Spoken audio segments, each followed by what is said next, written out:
Introduce the second chairman for this second session. The session focused on fatigue. Our chairman is from Sheffield, Luca Susmel. He is online. Luca, it's up to you. Thank you. Okay, good morning, everyone. So it's a very great pleasure for me to chair this unusual session, but here we are. So I went through all the papers. So first of all, a big thank you to all the authors for their very nice and interesting contributions, as well as for delivering nice talks. And now, as we did in the previous session, we will be going through the different papers one by one, and I'll be asking a question myself. I have a few things I would like to explore, plus clearly the session, the floor is open for discussion, so if there are any other comments or any other suggestions, please.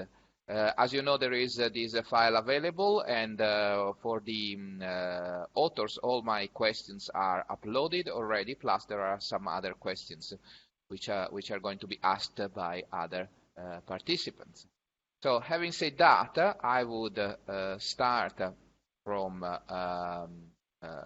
Marquez, and the title of the paper is More on Variance of Fatigue Damage on Non-Gaussian Random Loadings. I can see my friend Dennis Benasciuti online. I suppose that is the second author, correct? Yeah. Oh, hi Dennis, good to see you.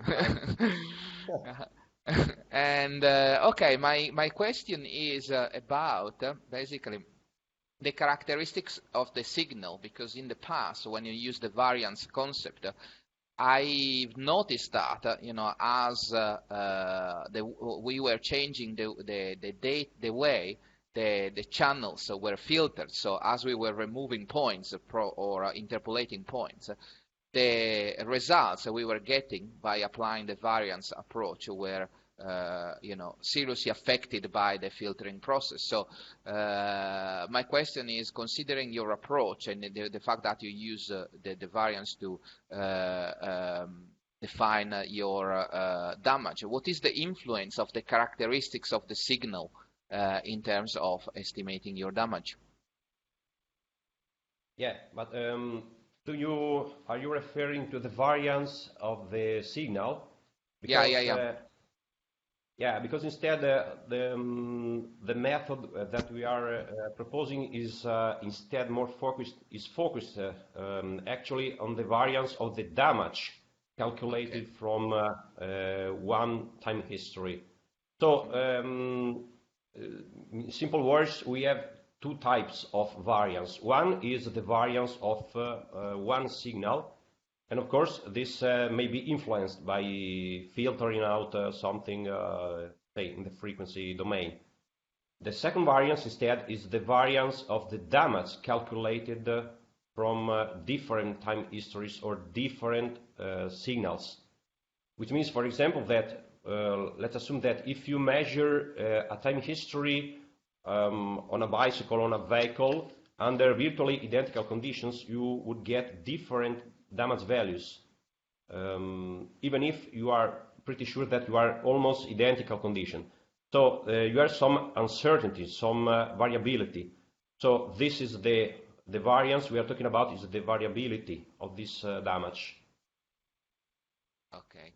So, and what is the influence when you calculate the damage? What is the influence? If you change the characteristics of the signal, if you filter out the signal, does the filtering affect the variance of the damage? Well, the filter, we may say that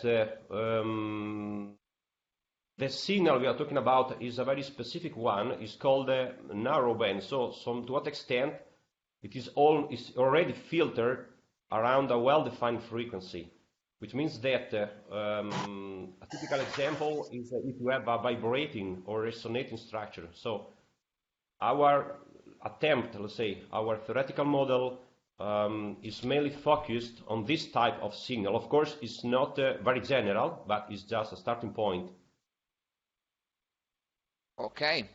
Good. So that's great. Thank you very much. So any other questions? Any comments from the audience, the other participants?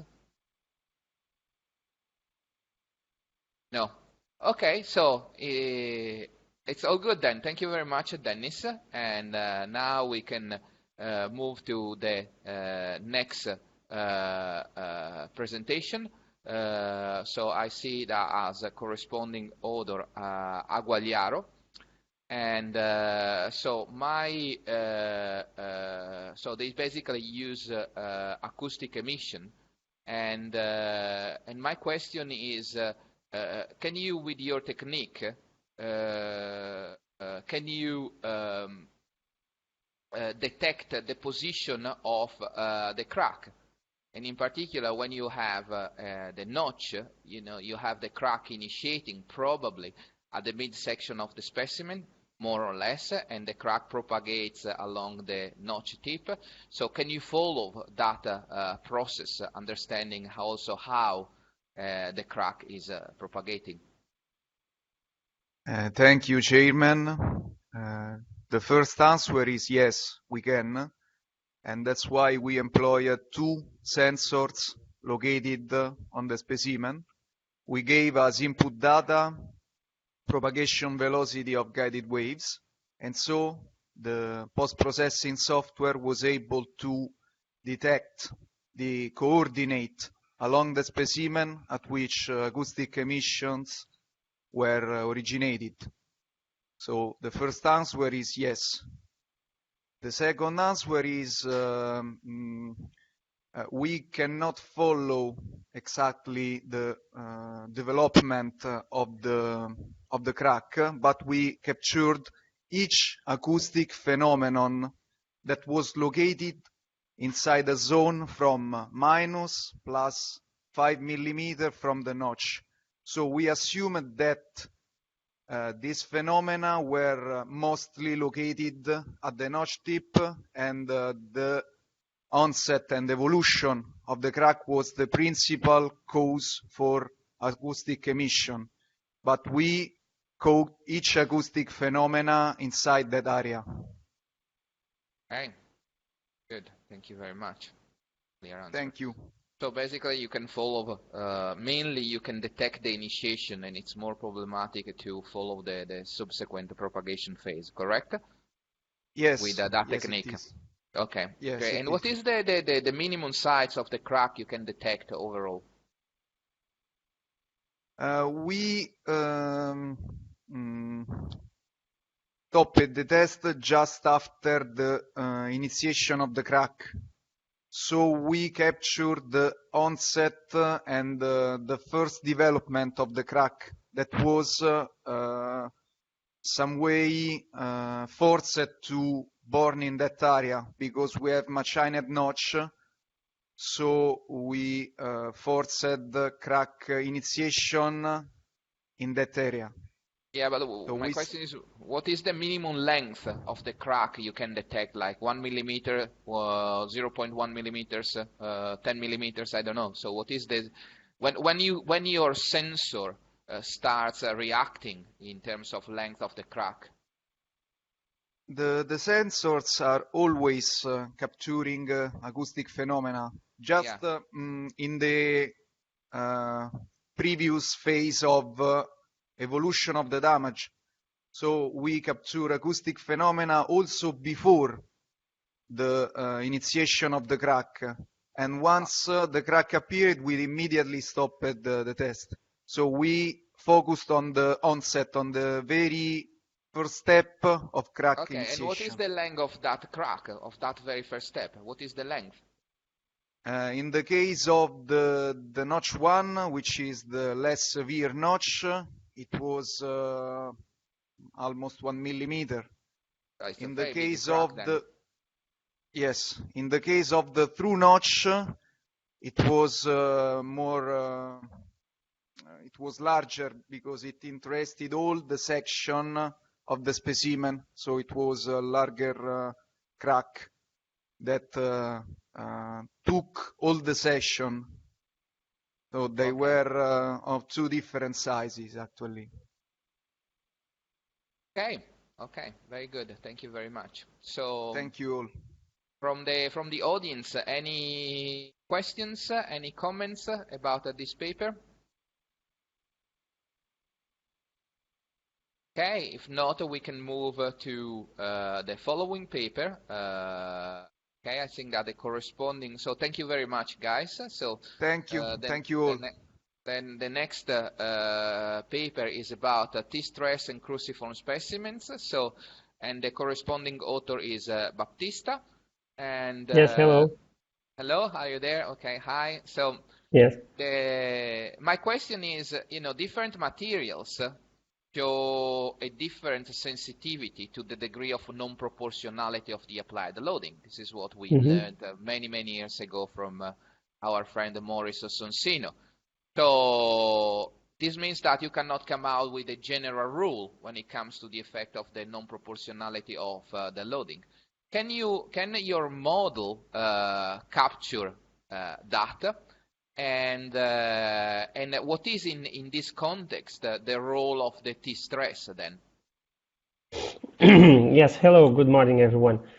So that's exactly what we are trying to find out and have a better understanding of how that works. But yes, right now the model is not actually considering the material properties. So we are using the MTS criteria, or we can use different criteria like the maximum shear stress criteria.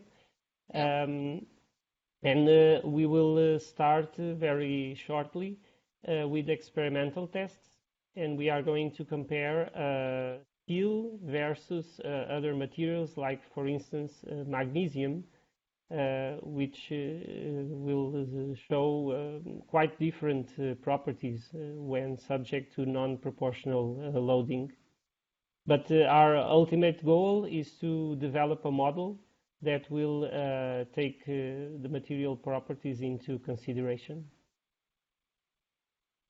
Okay, and what is the role of the T-stress then there? So that's what we are trying to understand. And what is your first impression? Because your paper is about the T-stress. So what is the advantage? You add a term, or you have a longer formulation or equation to describe your stress field. But does that term result in a higher level of precision, accuracy in describing what's going on there? And can you really see it? Can you really get a better estimate of what's going on? Yes, when comparing our numerical results with some experimental results from other authors, what we have understood until now is that if you have an aluminium alloy or a steel, the major importance is the sign of the T-stress. So if the T-stresses are negative, then the crack propagation is more stable. But if they are positive, if we have a positive T-stress, then the crack will tend to deflect from the original path. Okay, actually that is a very nice outcome then about the role of the T-stress. Okay, thank you very much. So, any other questions from the audience about multi-axial loading and cracking behavior? No? Okay, so that's great. Thank you very much. Thank you. Thank you. We can move to the next presentation, and here we have a number of questions also from the audience. So the corresponding author is 40, and the paper is about basically TIG dressing and the strain energy density approach. And my question is very simple because, sorry, I didn't get it from the paper, but the TIG dressing is a technique, and you dress your material so you can enhance the strength. And the stress intensity, the strain energy density approach is an approach where you basically average the strain energy over an area. Where's the link? In the sense that it seems to me that you are simply calibrating the strain energy density using your experimental results. So the question is, can you model the effect of the tick dressing by using the SED parameter explicitly?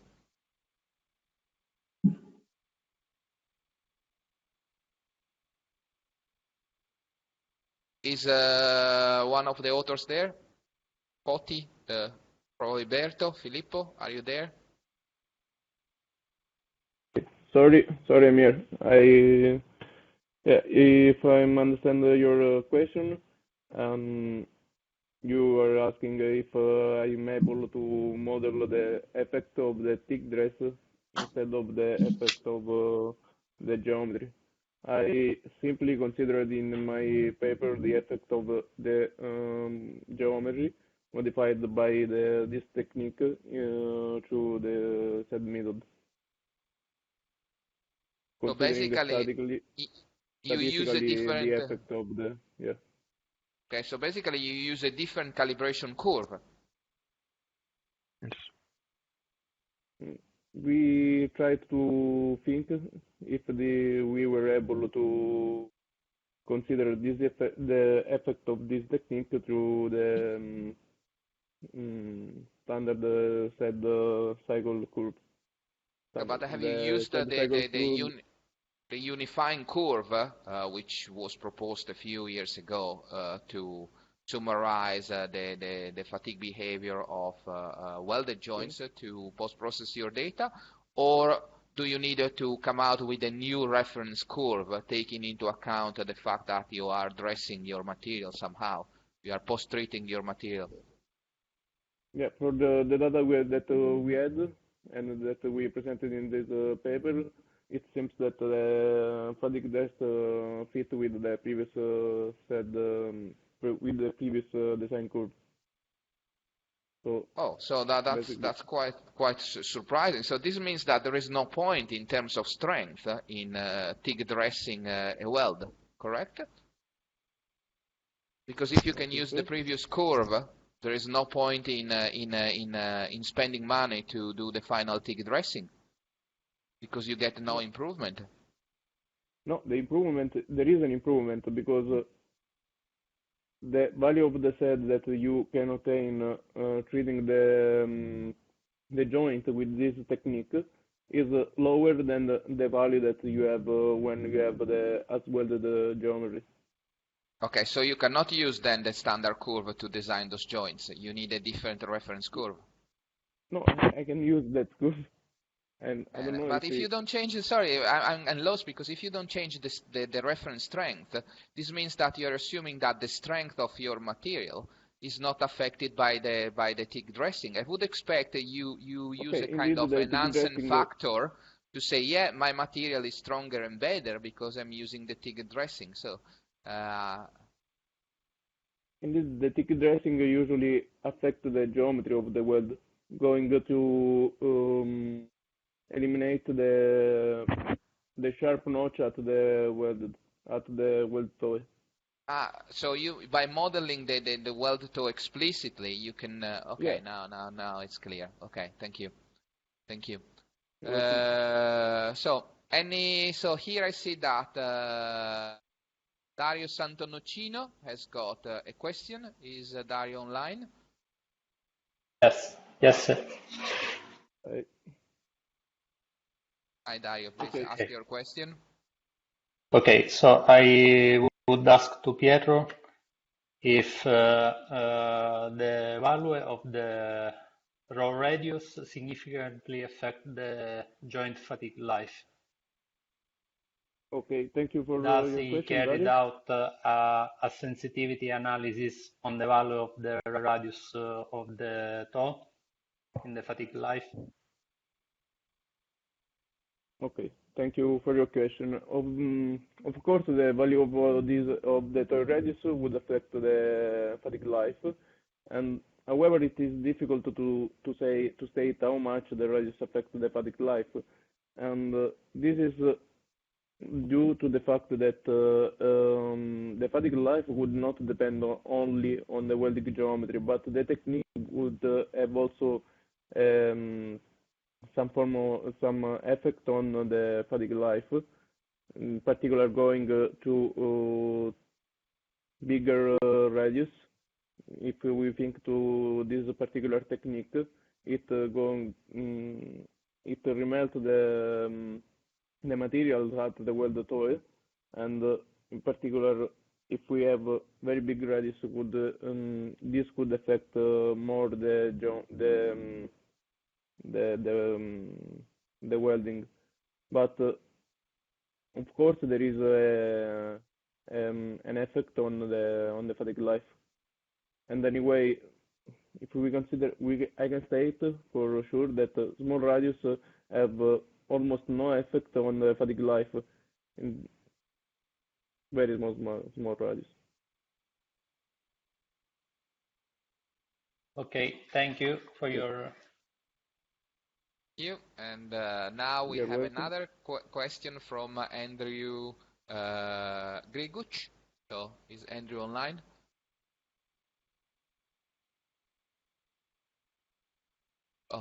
Okay, so I can read the question since it's there. Probably Andrew is not online. And it says, excellent presentation. So first of all, paying a compliment to you. You mentioned that in high cycle fatigue, the failure is generally linear elastic. Does the assumption that the life cycle regime of larger than 10 to 4 means that the strain energy density calculated from the simulation of the welded joint is not a function of the number of fatigue cycles? Yeah, the first cycle said is the same as the last cycle said. Yeah, no transient effects such as a shakedown, ratcheting, or hardening. So this is the question. Okay, if I understood well the question, okay, the said value is evaluated in the linear elastic regime, so it is possible to evaluate it both at 100,000 cycle or 10,000 cycle, and from each value it is possible to obtain the value of for the number of cycle wanted, exploiting essentially the said cycle curve. All the Okay. other, yeah. Okay. Okay. All good. Thank you very much.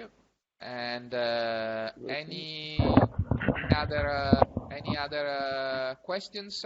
Any other comments from Philippe opening the door, or for Philippe opening the door, or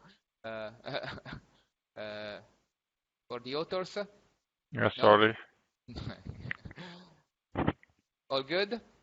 Okay, thank you very much then. Thank you guys for the nice work. So, we can move then to the next presentation, and it's the corresponding author is Borges, and it's the paper. The work is about modeling the fatigue crack propagation process, and basically, in their paper, they say that in order to get an accurate estimate, you need to model plasticity, and in particular, they suggest to use the plastic CTOD.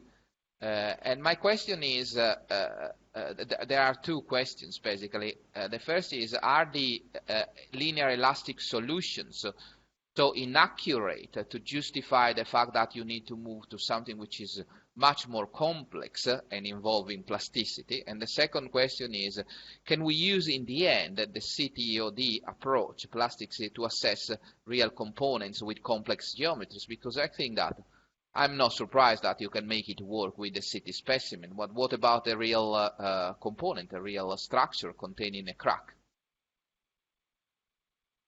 Hello, good morning. Morning. Good morning. Yes, we use the plastic CTOD because delta K is an elastic parameter, as you referred. However, we know that fatigue crack growth is linked to nonlinear and reversible mechanisms that happen at the corrective. If you use fatigue crack growth and delta K, you will have some problems, some dimensional problems in the relations, and as well as you cannot predict the stress ratio effect and the loading history of the loading that you are making in the specimen. So based on this knowledge, we felt it was not right to use delta K in our numerical simulations. And as fatigue crack growth is linked to plastic deformation at the crack tip, we use the plastic CTOD, which in our opinion is the parameter that is able to quantify that plastic deformation. And that's why we used an elastic plastic solution. And what about the real components with complex geometries? Yes. It's like we said in our paper. It's very difficult to give an analytical modeling with loading, material properties, environmental conditions. So we proposed a more practical approach, in which you first put a compact tension or a middle tension specimen, and you perform the tests, and then you will have a TADN, a fatigue crack growth, and the plastic CTOD model, a material model, and then you can make you can go to computer-aided design and make some quick stress analysis with loading and boundary conditions. And for different crack lengths of this complex geometry that you are talking about, you can measure there the plastic CTOD for different crack lengths. Then you replace in the previous material load that you find in the CT or MT specimens, and you will have a fatigue crack growth, TADN, equal to something with the crack length, which you can there extract the life of that component. Okay, that's great. Thank you. So thank you. I'm happy with your answer. So any other questions? Any other comments about the crack propagation process using plasticity or using CTOD? No? So if it's okay, thank you very much again, and we can move to the next paper.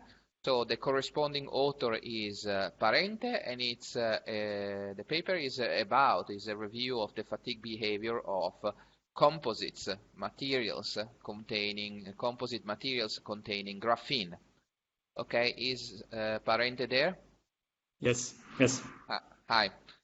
Good morning. So my question is, because I went through your your paper actually, and I got a little bit confused in the end, because it seems to me that on one hand, the presence of the graphene reduces the crack growth rate because you have barriers there basically.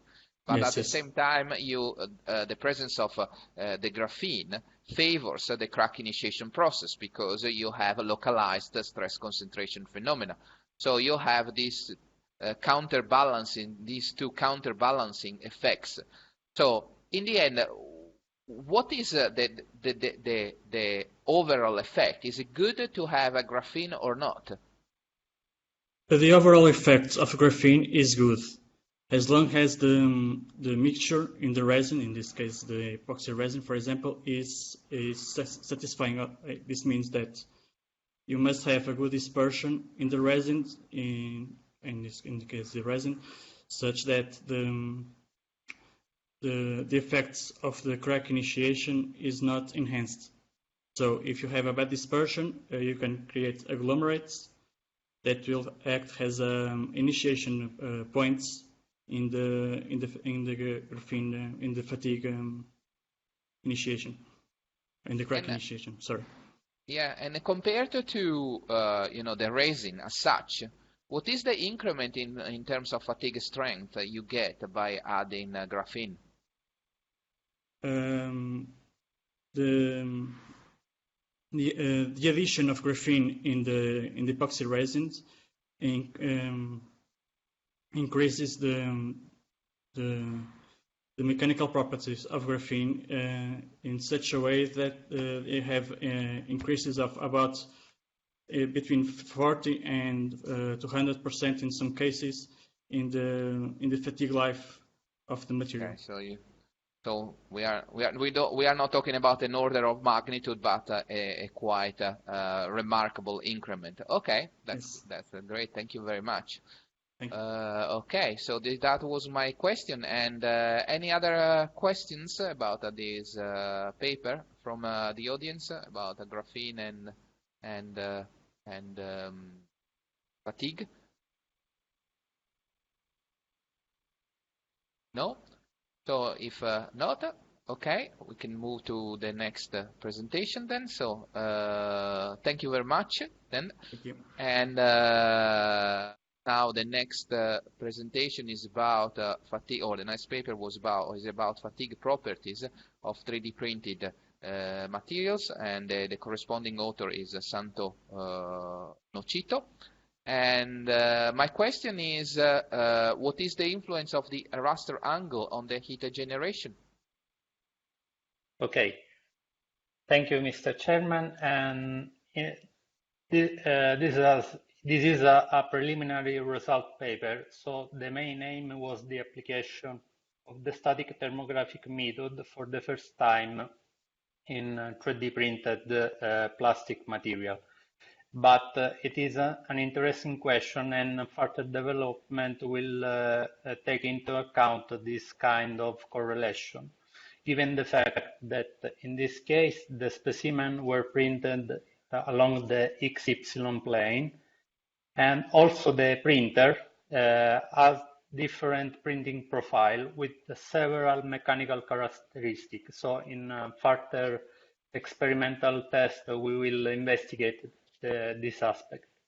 And also I think that another important aspect you need to take into account is the effect of the shell, because clearly you see the heat which is generated on the surface, so changing the thickness of the shell when you 3D print your polymers or your plastic materials can have an effect on the way the heat is dissipated and in terms of what you see with your thermocamera.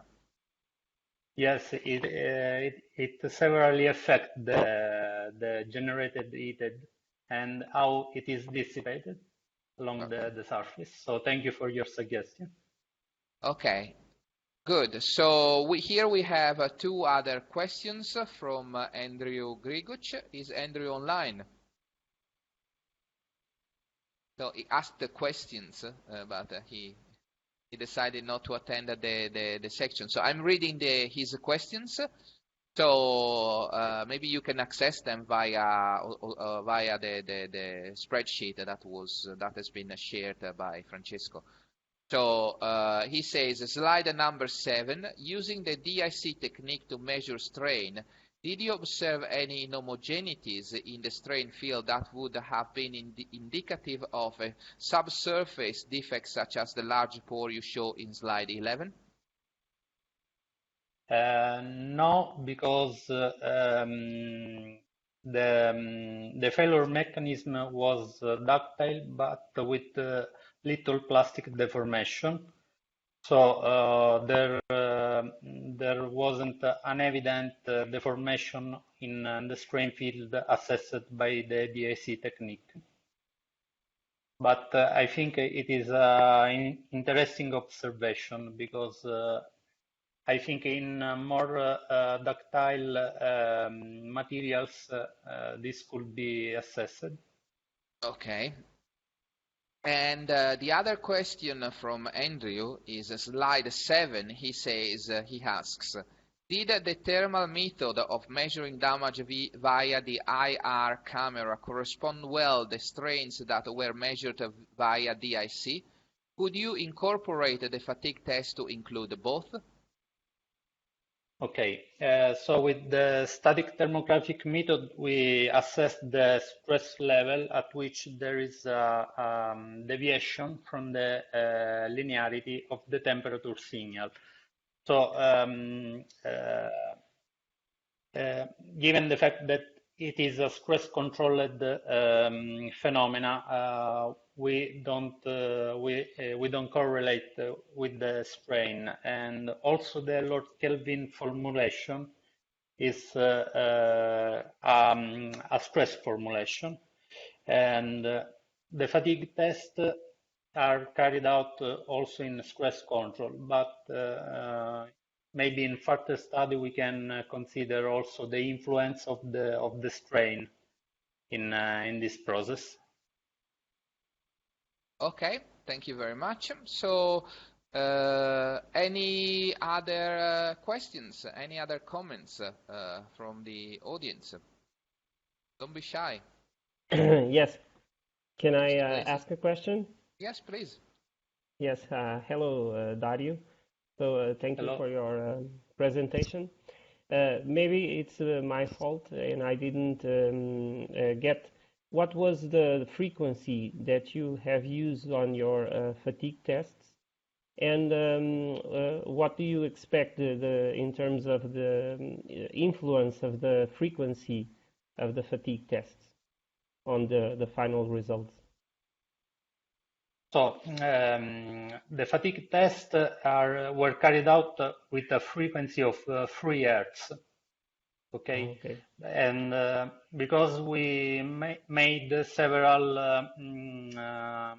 try in order to find the correct value of the frequency, because given the fact that it is a plastic material, we observed an high increase in the internal temperature of the material. So we have also observed premature rupture of the specimen. So the 3 Hz frequency is a good compromise between velocity of the test and the assessment of the temperature in this case. So the materials doesn't go through thermal modification with this frequency. Yes, okay. Thank you very much. Thank you. Okay. Any other questions? Not. We can then move to, so thank you, Dario. We can move to the next paper. So it's the corresponding author is D'Angela, is the corresponding author online. Hello? Hello, good morning. Hello, Mr. Chairman, can you hear me? Yeah, I can hear you. So thank you very much. Yes. Thank So you. my question in a way is very basic, because I went through your paper, I had a look at the presentation, and your main conclusion is that the Shannon entropy of the acoustic emission data is correlated to the damage evolution.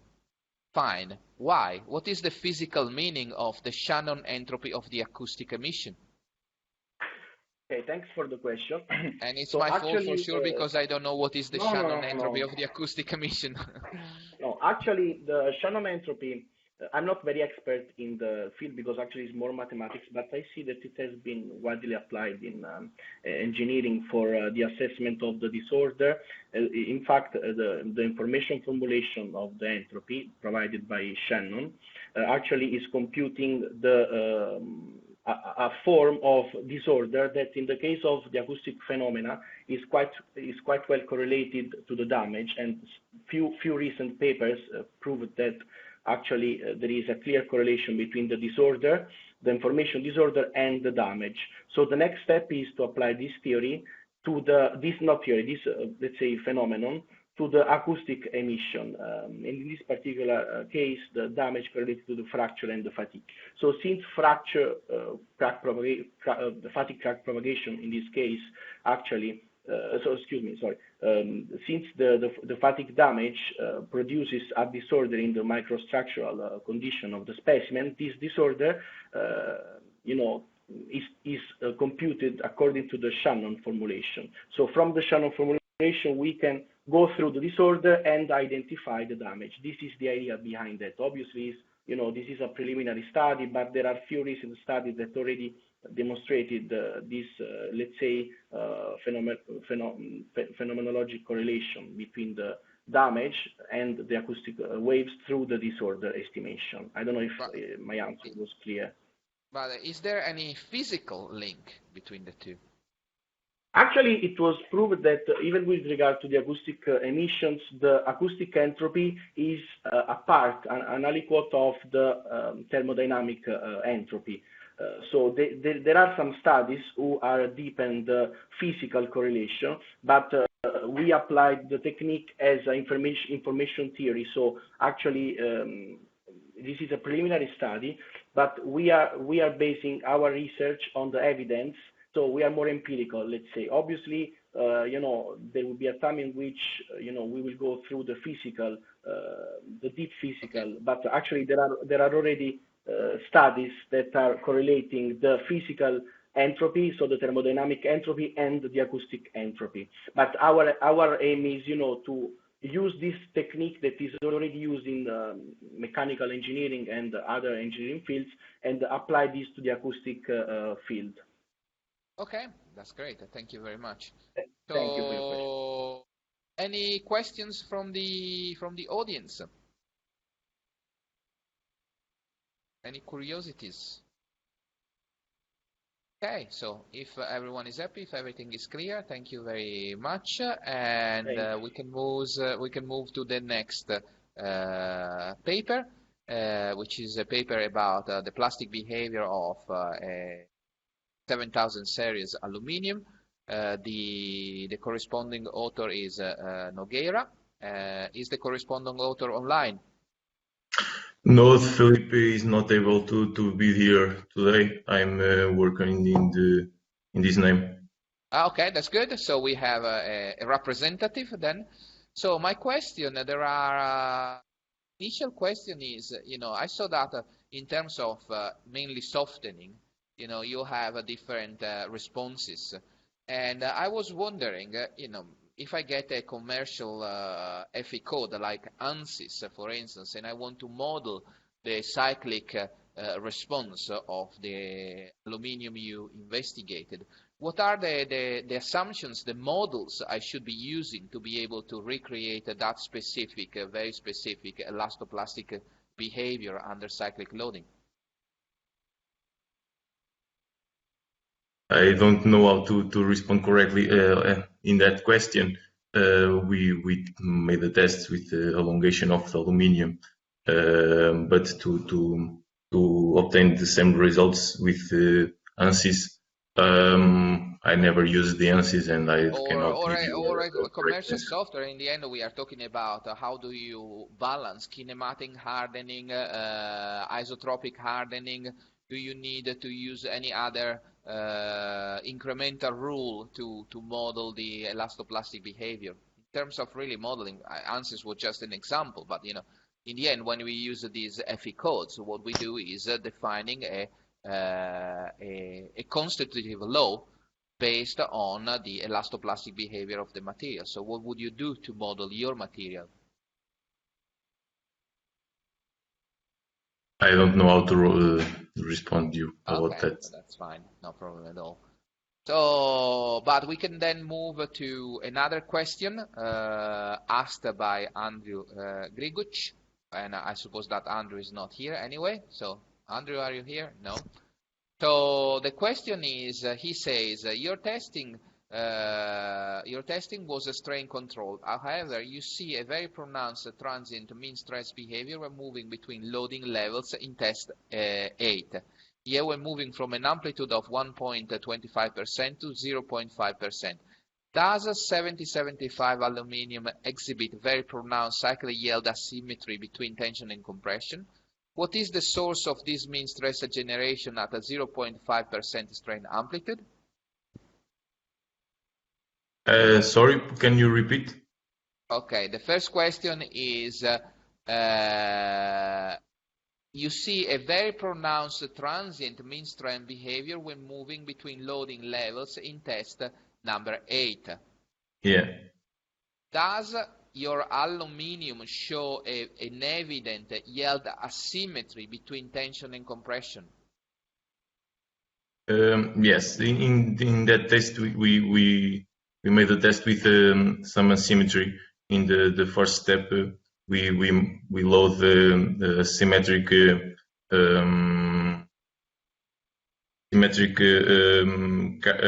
carga, and the second step we upper step in the strain conditions. Is the I don't remember correctly. And the other question is, what is the source of this mean stress generation at a 0.5% strain amplitude?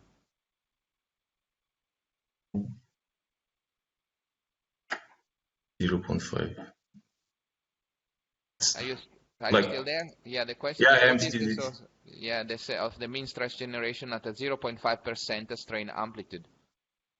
So where does this mean stress come from, basically? I suppose this is the question. Like you change the carga and put more stuff. Okay, I cannot I not know how to answer that because I'm not understand correctly the question. Maybe I don't know, don't comprehend some words. Okay, that's fine, no problem at all. Okay, so we can move to the next presentation then. Thank you very much. So, and the next presentation is corresponding author is Viespoli. Good morning. Corresponding author, okay, online. Yeah, hi, good morning. So, basically, your work is about simulating creep damage, and I saw that you consider different models and approaches and existing solutions. So my question is, clearly you need to make a serious effort in order to calibrate the approach you use or what you want to use to model creep. But having made that serious experimental effort, after that, can you really transfer those models to real components? Or it's just something which works in the lab with specimens under very, very specific controlled condition? Because creep is hell. So that's the point. So what is your view about that? Yes, I understand, and of course I agree with you. The simple answer is I didn't try it at all, because I basically used this alloy as a sort of template in order to calibrate this, to test this methodology, which for the moment has been tested only in this case. It would be, of course, interesting to have the full load history in terms of temperature and loads applied to a real component, and in that case using the finite element to be able to reconstruct the history in a specific point and then compute the fatigue and creep life using this kind of approach.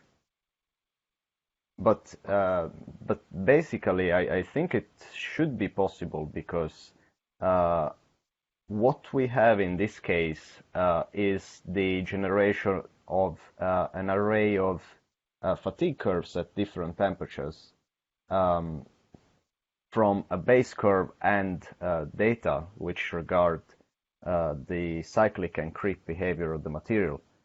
So I think it should be possible to apply that to a more complex component once we are able to compute the right strain and temperature history. Okay, that's great. Thank you very much. So good. Thank you. Any other questions from the audience about creep? Okay, so thank you very much, and we can then move to the next presentation, also because time flies here. So is the corresponding author for the next presentation available online? Yes. Can you hear me? Yeah, can I see you? I can see you as well. How good to see Perfect. you. Okay, so my question is clearly you can have a crack initiation which is away from the notch tip when you have 3D printed materials. So how the hell should I design real components then if I cannot know a priori where the crack initiation point is? What is your experience? What is your suggestion? I think our starting point with this is we start by capturing and trying to find some trends in where we can have failure initiation. And then based on this, I think it should be possible, like the same way you do finite element model to find the maximum stress, for example, Yeah. if you want to predict based on this. You can also make some models and have some predictions of where should I have large defects, where should I have small defects, and maybe this can be coupled with, for example, the finite element code, so that from your complex component, you will be able to define some critical regions and some uncritical regions. And then I think you would have to do more detailed analysis in these regions. But I think this study is a kind of first step to understand which regions can be critical, kind of. Okay. But yeah, it's Good. a problem, I think. So yeah. you think? I think that it's the future. So and thinking that maybe you can incorporate that somehow in your FE analysis. This is good news.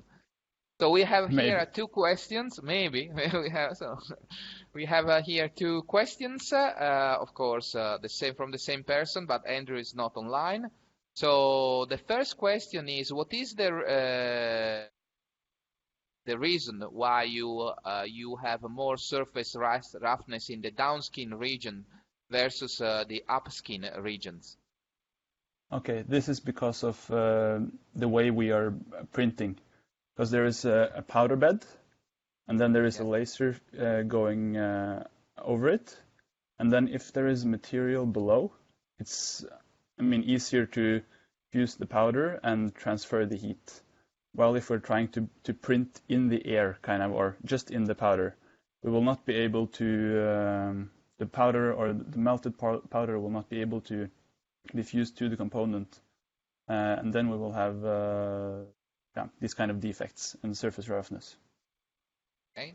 And the other question from Andrew is the notch strengthening effect. Does the notch strengthening effect apply to AM materials, just to AM materials, or can you have the same effect with other forms of Inconel?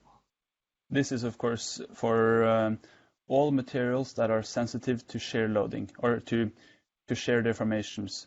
So every material that is, let's say, have slip planes or will fail in shear mode under tensile loading, for example, they will have notch strengthening if there is a notch present. So also bulk metallic glasses will have notch strengthening, although they're not ductile.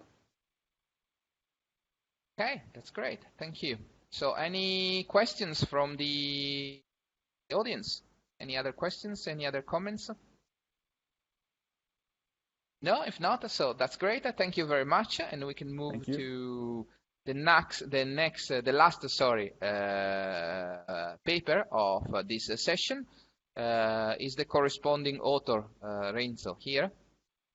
Hi, hello, good morning. Hi. So there are three questions from Dario. So then having me asking my usual question, I would start from Dario, and since Dario is online, he can ask his three questions, actually. So the first one is if the stabilization temperature is affected by the different loading condition, but maintaining the same stress level, equivalent stress level. Yes, it's true. But in not all tests I have this. Probably I have a problem because the test is long. Is during it's not other 1 day, but 2 days, for example. And the temperature during the night change, and this give me a problem with the analysis. So I should repeat this test to understand this problem is continued. And Okay, thank you. So, I should to find a mode to correct this. This is the first my request. Okay. Okay, so the next question will be if the ambient temperature, the room temperature, has been taken into account in the assessment of the temperature, of the stabilization temperature. But you at the moment have no. you filtered this value? No. Okay. No, at the moment no. I don't find the modality to do it. Okay, and the last question is at what frequency the tests were performed? The frequency is the same for all tests and is 10 Hz. Okay. Thank you for your reply. Okay, so I would end up then asking my question. My question is very simple. I mean, you say that everything is governed by the maximum opening stress, the maximum normal stress. So you have a mode 1 governed cracking process. And I agree with you. I'm seeing the same things with my specimens. But what about the initiation? Can you see any stage 1? And you know that the stage 1 can also cover a couple of grains or a length, which is the equivalent of a couple of probably 20, 30, 40 microns. So a crack initiation which is mode 2 governed. Can you see anything like that in your testing? I don't take account of this in my test because it's my first study on this topic. But I think the normal stress have